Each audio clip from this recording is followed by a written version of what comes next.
Good morning प्रिय विद्यार्थियों। पिछले वीडियो में हम लोगों ने डिस्कस किया था dividend policy, what is the meaning of dividend and dividend policy and essentials of a sound dividend policy. तो let us continue the topic. Next हम इसको कंटिन्यू करते हैं, factors determining dividend policy. Dividend policy की अपन बात करते हैं तो ऐसे कौन से फैक्टर्स हैं जो किसी भी कंपनी की डिविडेंड पॉलिसी को डिटरमिन करेंगे। हालांकि ये कहा जाता है कि कंपनी के जो डायरेक्टर्स होते हैं वही कंपनी की इनकम में से डिविडेंड डिक्लेयर करते हैं, डिस्ट्रीब्यूट करते हैं, बट स्टिल उनको कुछ और भी बहुत सारे लीगल रेस्ट्रिक्शंस को फॉलो करना होता है, या कंपनी की साख को अच्छा बनाने के लिए सिंकिंग फंड्स की भी व्यवस्था करनी होती है, इंक्रीज इन वर्किंग कैपिटल भी देखना होता है, एक्सपांशन संबंधी प्रोजेक्ट्स भी देखने होते हैं। तो केवल इंटरनल मैटर ही इसमें अफेक्ट नहीं करते, एक्सटर्नल फैक्टर भी अफेक्ट करते हैं। इंटरनल और एक्सटर्नल जो फैक्टर्स होते हैं वो कंपनी की डिविडेंड पॉलिसी को इन्फ्लुएंस करते हैं। तो what are these internal factors and external factors, let us have a look. जब अपन इंटरनल फैक्टर्स की बात करते हैं जो कंपनी की आंतरिक स्थिति को बताते हैं, अंदर क्या हो रहा है, कंपनी की इटसेल्फ क्या स्थिति है, उसमें सबसे पहली बात आती है लाभों की मात्रा एवं प्रवृत्ति। लाभों की मात्रा का क्या मतलब है कि कंपनी का लाभ लाभांश की उच्चतम सीमा का निर्धारण करता है, कि what is the amount of profit and tendency of a debit of surplus amount या प्रॉफिट्स ऑफ अ कंपनी। यानी यदि पिछले सालों के डिविडेंड में से अपन कहते हैं डिस्ट्रीब्यूट करें तो इट इज़ नॉट फेयर। हमेशा करंट जो ईयर होता है उसके लाभों को ही इसमें अपने को कंटिन्यू करना चाहिए और देखना चाहिए कि करंट ईयर के जो प्रॉफिट्स हैं उसमें हम लास्ट ईयर की जो रिटेन्ड अर्निंग्स है उसको ऐड ऑन करें और फिर हम टोटल करके उसमें से डिस्ट्रीब्यूट करें तो हमारे पास इनफ प्रॉफिट्स होने चाहिए। और उसकी जो टेंडेंसी है वो भी देखनी चाहिए कि प्रॉफिट्स फ्लक्चुएट तो नहीं हो रहे हैं या राइजिंग ट्रेंड हमको शो कर रहे हैं, या किस तरह से हमें वो बता रहे हैं कि हमें प्रॉफिट्स इंक्रीजिंग चल रहे हैं, एक स्टेबिलिटी के साथ बढ़ते चले जा रहे हैं, तो हमें डिस्ट्रीब्यूट तो कंपनी को डिविडेंड के रूप में डिस्ट्रीब्यूट करना चाहिए। Means we should have enough profits of current year as well as retained earnings of last years. Then enough amount should be there in the surplus account so that a dividend can be distributed for that company. Second आता है भावी वित्तीय आवश्यकताएं, future financial requirements. What are the future financial requirements? Sometimes company aims to have some new investment projects और जो existing है assets उनको maintain करना चाहती है, और यदि हम सारी इनकम को डिस्ट्रीब्यूट कर देंगे तो ना तो प्रोजेक्ट्स हो पाएंगे, फ्यूचर रिक्वायरमेंट्स कैसे पूरी होंगी ये डिफ़िकल्ट हो जाएगा, सिंकिंग फंड्स नहीं हुए तो ये दिक्कत हो जाएगा। तो किसी भी कठिनाई के बिना फ्यूचर रिक्वायरमेंट्स हमारी फुलफ़िल हो सके इतनी व्यवस्था होनी चाहिए। It should not be the case that we distribute dividend and later on we are facing financial crunch. भविष्य में फाइनेंशियल क्रंच आए तो ये कोई बहुत अच्छी साइंटिफिक अप्रोच नहीं होगी।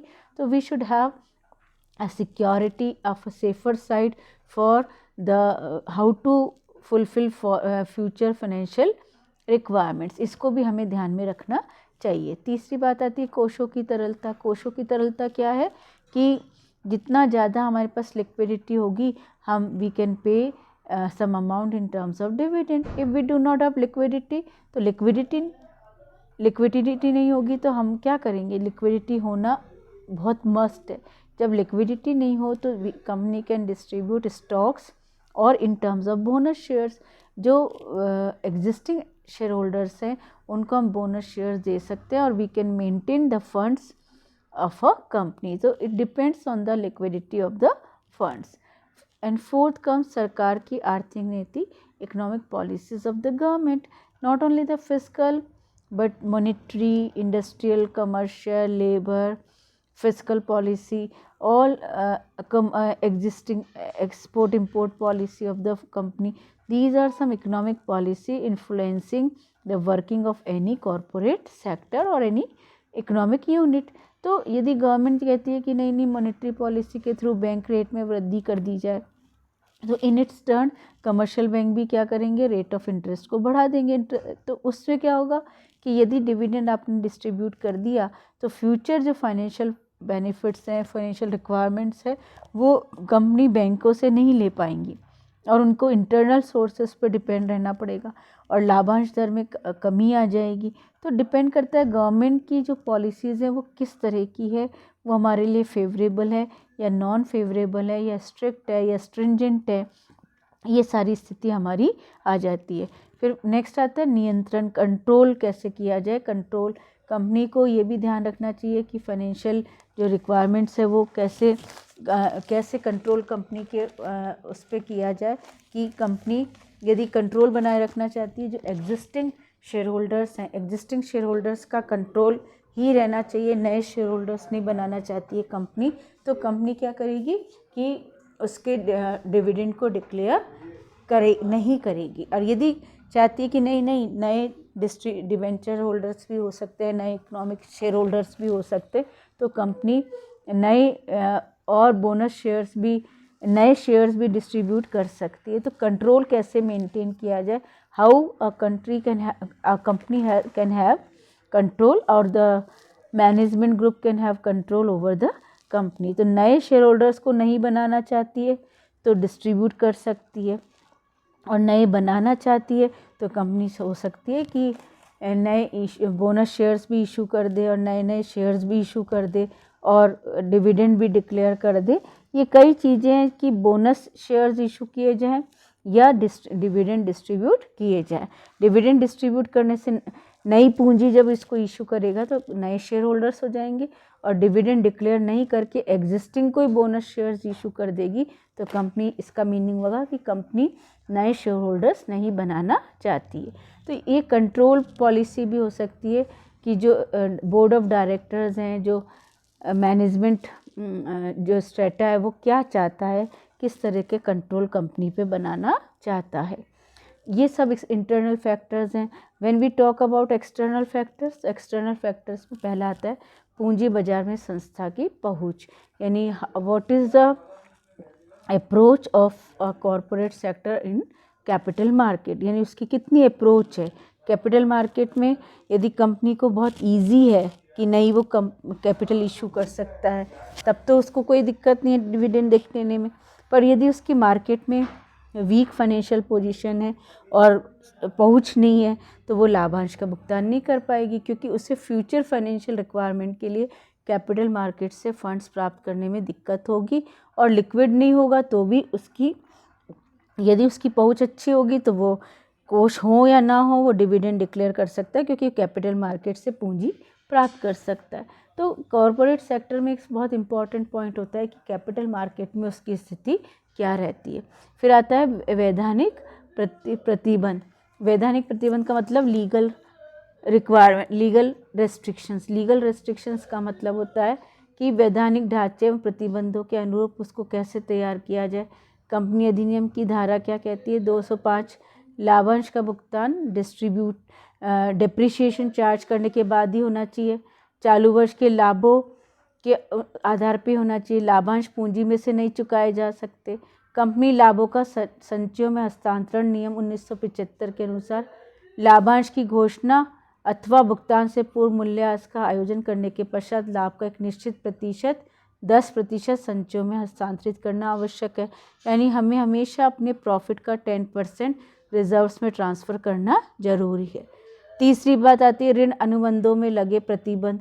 ऋण अनुबंधों में लगे प्रतिबंध क्या कहते हैं कि हितों की रक्षा के अनुरूप लाभों में जो अनुबंध है, ऋण अनुबंध का मतलब कि हितों की रक्षा के लिए कंपनी को क्या करना चाहिए कि जो डेट इक्विटी रेशो है वो 1.5:1 या लिक्विडिटी रेशो जो है 2:1 से कम नहीं होना चाहिए, और लाभांश ऋण भुगतान अनुबंध के अर्जित आय में से किया जाए या ऋण भुगतान हेतु निश्चित शोधन कोष में ट्रांसफ़र करना हो सकता है। तो जो उनसे ऋण लेते हैं उस पर कई रेस्ट्रिक्शंस हो सकते हैं। तो कंपनी क्या कर सकती है कि जो रेस्ट्रिक्शंस लगाए जाते हैं तो उसमें रिटेन कर सकती है, इनकम को रिटेन कर सकती है और नीची दर से लाभांश का भुगतान कर सकती। तो ऋण अनुबंधों में जो प्रतिबंध लगते हैं उसके आधार पे भी कंपनी को डिविडेंड डिस्ट्रीब्यूट करने चाहिए। फोर्थ आता है अंशधारियों के प्रकार एवं उनकी इच्छा। What are the types of share holders and their willingness, यानी जो लाभांश है वो शेयर होल्डर्स को टैक्स फ्री होती है। अब वो चाहते हैं कि ऊंचे लाभांशों की अपेक्षा करते हैं या उन्हें ज़्यादा लाभांश प्राप्त होने होते हैं। तो एक कई शेयर होल्डर्स होते हैं जो एक रेगुलर इनकम की अपेक्षा रखते हैं और एस्टिमेट करते हैं कि हमें रेगुलर इनकम मिलनी चाहिए और डिविडेंड रेगुलर मिलने चाहिए।